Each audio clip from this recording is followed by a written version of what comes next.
kabanal-banalan at kalinis-linisang martir na Santa Ursula, aming ginigiliw at pinaninimutuo ang patron. Ang puso namin ngayon ay tigit ng tuwa at kagalakan sa pagtanggap namin sa iyo sa tahanan namin ito. Nais namin magpamalas ng aming pasasalamat sa paraang karapat-dapat para sa iyo.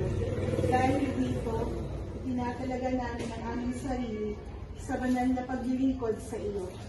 Yayamang tumanggap ka ng di mapapantayang kagalakan nang ikaw ay napili ng Diyos bilang tagapamagitan ng mga Kristiyano. Hinihiling namin pagkalooban mo kami ng mga biyayang pinakailangan ng aming kaluluwa, upang sa gayon ay matunghayan namin balang araw ang Diyos sa kalangitan. O kabanal-banalang prinsesang mapaglingap sa alipin, pagpalain mo ang lugar na ito at ang aming mag-anak na buong lugod na tumatanggap sa iyo. Ipag-adya mo sa anumang karamdaman, sa kasalanan at sa tanang makakasama sa amin. Maghari nawa ang kapayapaan sa tahanan ito.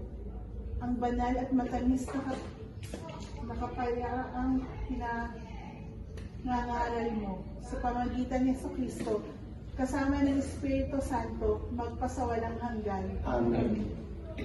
Ama namin sumasalangit ka, sambahin ang ngalan mo. Mapasanin ang kaharian mo, sundin ang loob mo dito sa lupa para ng sa langit. Bigyan mo kami ngayon. Ngayon ang aming kakanin sa araw-araw. Kuharin mo kami sa aming mga sala, para lang pagpatawad namin sa nagkakasala sa amin. Huwag tayong tulad sa tukso at kaya mo kami sa lahat ng masama. Kabaginoong Maria, napupuno ka ng grasya. Ang Panginoong Diyos ay sumasayo.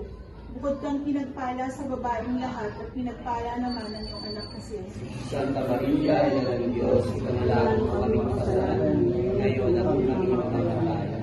Luwalhati sa Ama, sa Anak, at sa Espiritu Santo. Kaparang sa unang-una ngayon, pagkakailanman, paso at Amen. Sa ngalan ng Ama, ng Anak, at ng Espiritu Santo. Amen.